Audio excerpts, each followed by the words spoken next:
నమస్తే, welcome to Suman TV.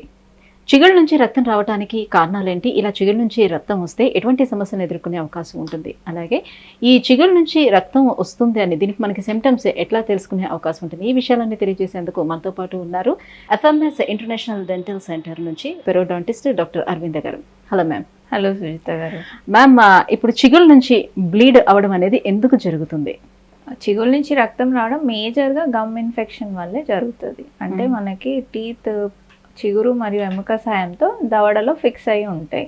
ఆ పళ్ళ చుట్టూ పాచిగార ఏర్పడినప్పుడు చిగురు సమస్యలు మొదలై చిగురు ఇన్ఫెక్షన్ వల్ల ఫస్ట్ జింజివైటిస్ అనే ప్రాబ్లం వస్తుంది. జింజివైటిస్లో ఫస్ట్ సిమ్టమ్ అనేది మనకి చిగురు నుంచి రక్తం రావడం.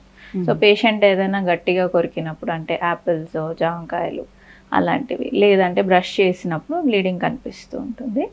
ఒకవేళ చిగురు సమస్యలు ఇంకా తీవ్రం అయితే ఆ ఫ్రీక్వెన్సీ ఆఫ్ బ్లీడింగ్, అంటే బ్లీడింగ్ ఇంకా తరచుగా తినేటప్పుడే కాకుండా అదర్వైజ్ కూడా అవుతూ ఉంటుంది అనమాట. అంటే మనం బ్రష్ సరిగ్గా లేకపోయినా, చేసుకునే బ్రషింగ్ విధానం కూడా సరిగ్గా లేకపోయినా కూడా జరుగుతుందా? బేసికలీ బ్రషింగ్ సరిగ్గా చేయకపోయినా, యాక్చువల్లీ 2 times బ్రష్ చేయమంటాము. అండ్ ఒకవేళ బ్రష్ సరైనది చూస్ చేసుకోకపోయినా కూడా మనకి ఇలాంటి ప్రాబ్లమ్స్ స్టార్ట్ అవుతాయి. మామూలుగా బ్లీడింగ్ చూడంగానే కూడా పేషెంట్ సాఫ్ట్ బ్రష్కి షిఫ్ట్ అయిపోతూ ఉంటారు, మరి స్లోగా మెల్లిగా బ్రష్ చేయడం అలా చేస్తూ ఉంటారు. దానివల్ల ప్రాబ్లం తగ్గకుండా ఇంకా సివియర్ అయ్యే అవకాశం ఉంటుంది. యూజువలీ యాడ్స్లో చూసి బ్లీడింగ్ తగ్గిస్తుంది టూత్ పేస్ట్ అంటే వాటికి షిఫ్ట్ అయిపోతూ ఉంటారు, హెర్బల్ టూత్ పేస్ట్కి. ఇప్పుడు ఇంటర్నెట్లో కూడా చాలా రెమెడీస్ ఉన్నాయి. అంటే మనకి ఆయిల్ పుల్లింగ్ దగ్గర నుంచి గ్రీన్ టీ, బేకింగ్ సోడా, పసుపు, చాలా రెమెడీస్ కనిపిస్తుంటాయి ఇంటర్నెట్లో. అవన్నీ ట్రై చేస్తారు. అయితే ఈ రెమెడీస్తో ఏంటంటే వాటిలో ఉండే కెమికల్స్, ఆస్ట్రింజెన్స్ అంటాము, టానిన్స్ వల్ల ఏంటంటే బ్లీడింగ్ అనేది టెంపరీగా ఆగుతుంది. బట్ మనం అండర్లైన్ ప్రాబ్లం అనేది సాల్వ్ చేయదు అనమాట. సో మనకు పర్మనెంట్ సొల్యూషన్ కావాలంటే గమ్ ఇన్ఫెక్షన్స్ని అడ్రస్ చేసుకోవాల్సి ఉంటుంది. ఇంకోటి ఏంటంటే ఒక్కొక్కసారి పేషెంట్స్కి ఏమైనా విటమిన్ డెఫిషియన్సీస్ కానీ, ఎస్పెషలీ విటమిన్ సి డెఫిషియన్సీ ఉన్నా కూడా గమ్ బ్లీడింగ్ అనేది చూస్తుంటాము. ఇంకొకటి ప్రెగ్నెన్సీ అప్పుడు కూడా చాలా మంది కంప్లైంట్ చేస్తారు, చిగుర్లు వాపులు ఉన్నాయి, బ్లీడ్ అవుతుంది అని. ప్రెగ్నెన్సీలో ఏంటంటే హార్మోనల్ చేంజెస్ వల్ల కొంచెం పాచిగార ఉన్నా కూడా సివియర్ రియాక్షన్ ఉంటుంది బాడీలో, దానివల్ల బ్లీడింగ్ చూస్తూ ఉంటాం. స్మోకర్స్లో ఏంటంటే చిగురు బ్లీడింగ్ అనేది కూడా చిగురు ఇన్ఫెక్షన్లో కనిపించదు. స్మోక్లో ఉండే నికోటిన్ అనే పదార్థం వల్ల బ్లడ్ వెజల్స్ కన్స్ట్రిక్ట్ అయిపోయి కనిపించే బ్లీడింగ్ కూడా వాళ్ళలో కనిపించదు అనమాట. అండర్లైన్ డ్యామేజ్ అనేది జరిగిపోతూ ఉంటుంది. సో హోమ్ రెమెడీస్కే పరిమితం అవ్వకుండా ట్రీట్మెంట్ తీసుకుంటే బెటర్. ఇలాంటి అంటే ఇప్పుడు మనకి చిగుళ్ళలో ఇన్ఫెక్షన్ వచ్చింది, దీని సిమ్టమ్స్ మనకి ఎలా తెలుస్తుంది? ఓన్లీ బ్లీడ్ ఒకటే కనిపిస్తుంది, ఇంకా అదర్ సిమ్టమ్స్ ఏమైనా ఉంటుందా? చిగుళ్ళ నుంచి రక్తం రావడం ఫస్ట్ సైన్ నేను చెప్పినట్టు.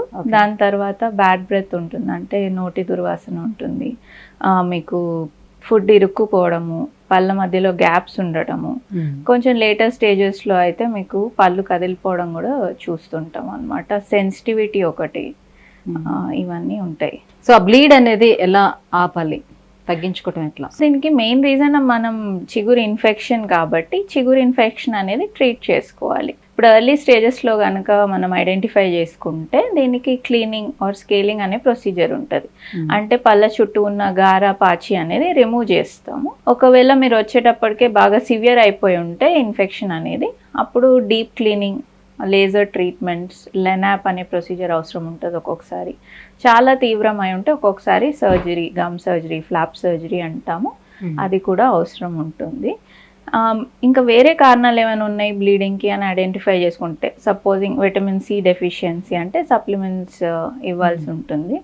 లేదు ప్రెగ్నెన్సీ రిలేటెడ్ బ్లీడింగ్ ఏమైనా ఉంది అంటే యూజువలీ ఏం సజెస్ట్ చేస్తామంటే ప్రెగ్నెన్సీ ప్లాన్ చేసుకునే ముందే ఒక డెంటల్ విజిట్కి వస్తే ఆ ఇష్యూస్ అన్ని రిజాల్వ్ చేసుకుంటే బెటర్గా ఉంటుంది. అంటే ఆఫ్టర్ డెలివరీ తర్వాత కూడా ఎక్కువగా ఇలాంటి ఇష్యూస్ చూస్తూ ఉంటారు లేడీస్. ఈ ప్రాబ్లమ్స్ ప్రెగ్నెన్సీలోనే స్టార్ట్ అవుతాయి. అంటే ఈస్ట్రోజన్, ప్రొజెస్ట్రాన్ హై లెవెల్స్లో ఉంటాయి కదా ప్రెగ్నెన్సీ అప్పుడు, అప్పుడే స్టార్ట్ అవుతాయి, అవి ఇంకా కంటిన్యూ అవుతాయి అంతే.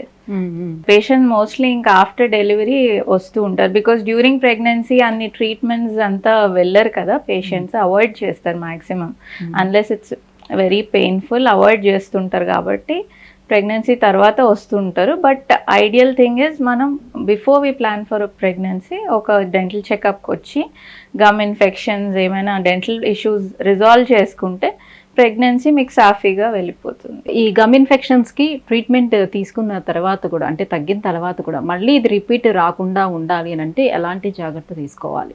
2 times బ్రషింగ్ అయితే కంపల్సరీ. చిగురు ఇన్ఫెక్షన్ ఆల్రెడీ ఉంటే ట్రీట్మెంట్ చేశాక కొన్ని గ్యాప్స్ అనేవి ఏర్పడతాయి టీత్ మధ్యలో. సో అవి కూడా డైలీ క్లీన్ చేసుకోవాలి. మళ్ళీ నార్మల్ బ్రష్ అనేది టీత్ మధ్య గ్యాప్స్లోకి వెళ్ళలేదు. సో ఫ్లాసింగ్ కానీ వాటర్ ఫ్లాసర్ లాంటిది యూస్ చేసుకోవాలి. స్మోకింగ్ లాంటి హ్యాబిట్స్ ఉంటే మానేసేయాలి. అండ్ ఒక బ్యాలెన్స్డ్ హెల్దీ డైట్ తీసుకుంటే అన్ని పోషకాలు అందేటట్టు దెన్ గమ్స్ హెల్దీగా ఉంటాయి.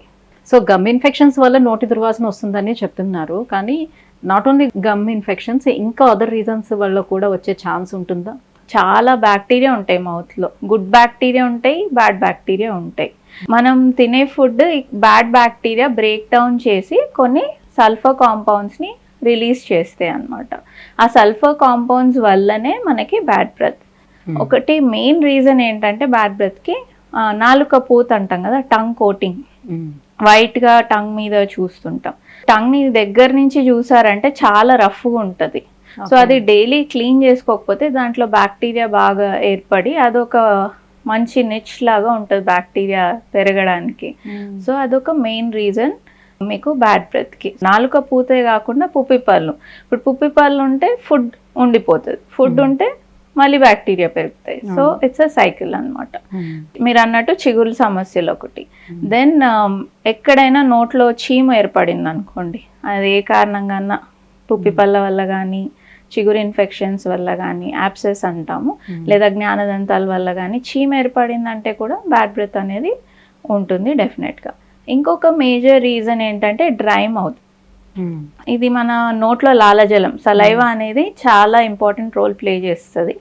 ఏం చేస్తుంది అంటే మనం తిన్న ఫుడ్ మధ్య మధ్యలో మింగేస్తూ ఉంటాం కాబట్టి అది వాష్అవుట్ అయిపోతూ ఉంటుంది మౌత్ నుంచి. అండ్ ఆల్సో బ్యాక్టీరియా ఎక్కువ మోతాదులో పెరగకుండా సలైవా అనేది హెల్ప్ చేస్తుంది.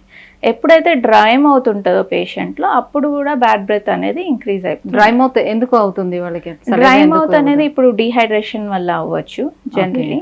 అండ్ సమ్ మెడికేషన్స్ పేషెంట్ వాడే సిస్టమిక్ కండిషన్స్ వల్ల కొన్ని మెడికేషన్స్ మీద ఉంటారు, ఎస్పెషలీ డయాబెటిక్ పేషెంట్స్, వాళ్ళలో కూడా ఇది ఉంటుంది. ఒక్కొక్కసారి ఇది సలైవరీ గ్లాండ్స్ అంటే లాలజల గ్రంథాల్లో కూడా ఏమైనా ప్రాబ్లమ్స్ ఉంటే కూడా డిహైడ్రేషన్ ఉంటుంది.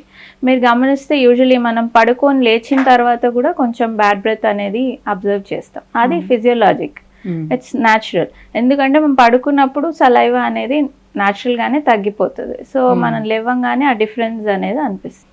ఇంకోటి ఏంటంటే ఎనీ ఫుడ్స్ ఆర్ హ్యాబిట్స్, అంటే ఇప్పుడు ఆనియన్ కానీ గార్లిక్ ఎక్కువ తీసుకున్నప్పుడు అది ట్రాన్సియంట్, కొంతసేపు ఉంటుంది, కొన్ని అవర్స్ తర్వాత వెళ్ళిపోతూ ఉంటుంది. అలానే స్మోకింగ్ కానీ ఆల్కహాల్ తీసుకున్నప్పుడు కూడా కొన్ని అవర్స్ వరకు ఆ స్మెల్ అనేది ఉంటుంది. ఇవే కాకుండా ఒక్కొక్కసారి సిస్టమిక్ ప్రాబ్లమ్స్ అంటే శారీరక అనారోగ్యాలు ఉన్నా కూడా మనకి నోట్లో బ్యాడ్ బ్రెత్ అనేది అనిపించవచ్చు. యూజువలీ చెప్తుంటాము అంటే నోరు శరీరానికి ఒక అద్దం లాంటిది అని. సో ఇప్పుడు ఏమైనా ప్రాబ్లమ్స్ అంటే రెస్పిరేటరీ లోపల ఏం ప్రాబ్లమ్స్ ఉన్నా కూడా దీనివల్ల తెలుస్తుంది. సో ఇప్పుడు ఏమైనా రెస్పిరేటరీ ఇన్ఫెక్షన్స్ అనుకోండి, సైనోసైటిస్, టాన్సిలైటిస్ లేదా లంగ్ ఇన్ఫెక్షన్స్, అక్కడంతా కఫం నిండిపోయి దాంట్లో బ్యాక్టీరియా ఇంక్రీజ్ అవుతాయి. అప్పుడు మనకి నోట్లో కూడా బ్యాడ్ బ్రెత్ అనేది అనిపిస్తూ ఉంటుంది. లేదా ఏదైనా జిఐ సమస్యలు అంటే జీర్ణాశయ సంబంధిత సమస్యలు లైక్ జిఆర్డి, యాసిడ్ రిఫ్లక్స్, లేకపోతే ఫుడ్ పైప్లో ఏదైనా అబ్నార్మాలిటీస్ ఉన్నా కూడా బ్యాడ్ బ్రెత్ లాగా కనిపించవచ్చు. డయాబెటిక్ పేషెంట్స్లో కూడా ఒక పెక్యూలియర్ బ్యాడ్ స్మెల్ అనేది ఉంటుంది.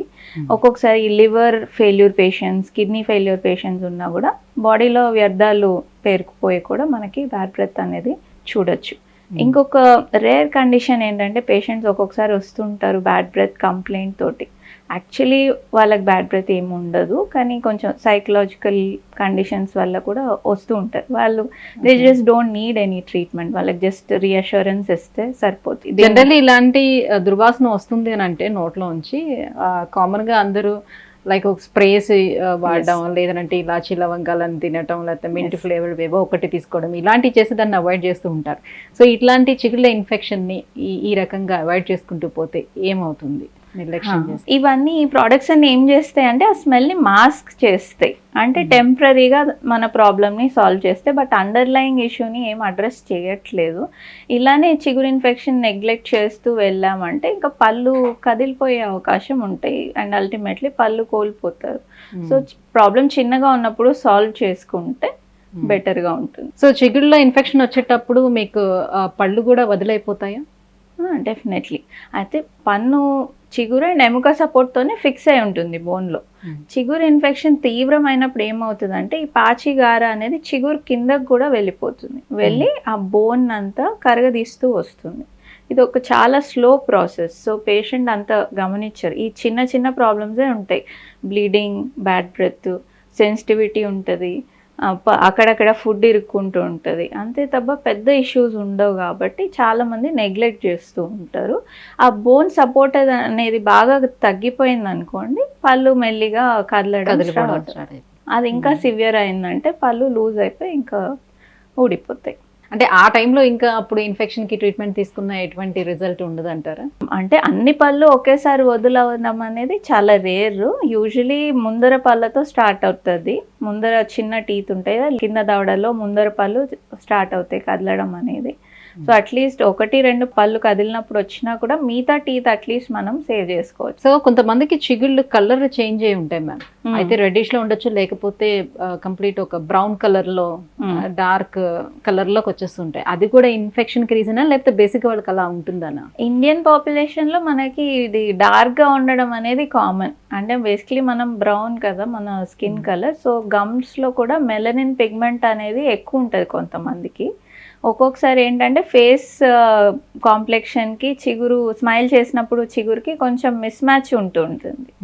అలా ఉన్నప్పుడు కొంచెం కాస్మెటిక్ ప్రొసీజర్స్ చేసుకోవచ్చు. అంటే జింజావల్ డీపిగ్మెంటేషన్ అంటాం, డీపిగ్మెంటేషన్ ప్రొసీజర్ అంటే ఆ మెలనిన్ పిగ్మెంట్ అంతా తొలగిస్తాం. సో పింక్ టర్న్ అవుతూ ఉంటాయి అన్నమాట. సో ఇండియన్స్లో అది కామన్, అదేమీ ఇన్ఫెక్షన్ వల్ల కాదు రంగు మారడం అనేది. అండ్ వాపులు అవన్నీ ఇన్ఫెక్షన్ వల్లనే. జింజివైటిస్లో చూస్తూ ఉంటాం, బ్లీడింగ్ ఫస్ట్ సైన్ అని చెప్పాం కదా, తర్వాత చిగురు రంగు మారుతుంది, వాపులు కనిపిస్తాయి, దెన్ మీకు పన్ను కదలడం అవన్నీ చూస్తాం. సో చిగుళ్ళలో ఇన్ఫెక్షన్, అలాగే క్రావిటీ, ఇవన్నీ కూడా జెనెటికల్ గా వచ్చే ఛాన్సెస్ కూడా ఉంటాయా? జెనెటిక్ కాంపనెంట్ కొంచెం ఉంటుంది, బట్ మనం కేర్ తీసుకుంటే ఇవన్నీ అవాయిడ్ చేయొచ్చు. అంటే ఇప్పుడు మన పళ్ళ అమరిక కానీ, మన సలైవా క్వాలిటీ కానీ, మన దవడలు కానీ ఇవన్నీ పేరెంట్స్ నుంచి వచ్చేటివి. సో అది జెనెటిక్ కాంపోనెంట్ అనేది కొంచెం ఉంటుంది, but if you take enough care, జాగ్రత్త పడితే ఇవన్నీ అవాయిడ్ చేయగలిగిన problems. Right, thank you so much ma'am. So చిగుళ్ళలోని సమస్యలు రావడానికి, ఇన్ఫెక్షన్స్ రావడానికి ఏంటి రీజన్స్, ఎలాంటి ట్రీట్మెంట్స్ అవైలబుల్ ఉన్నాయనే విషయం తెలియజేసినందుకు థ్యాంక్ యూ.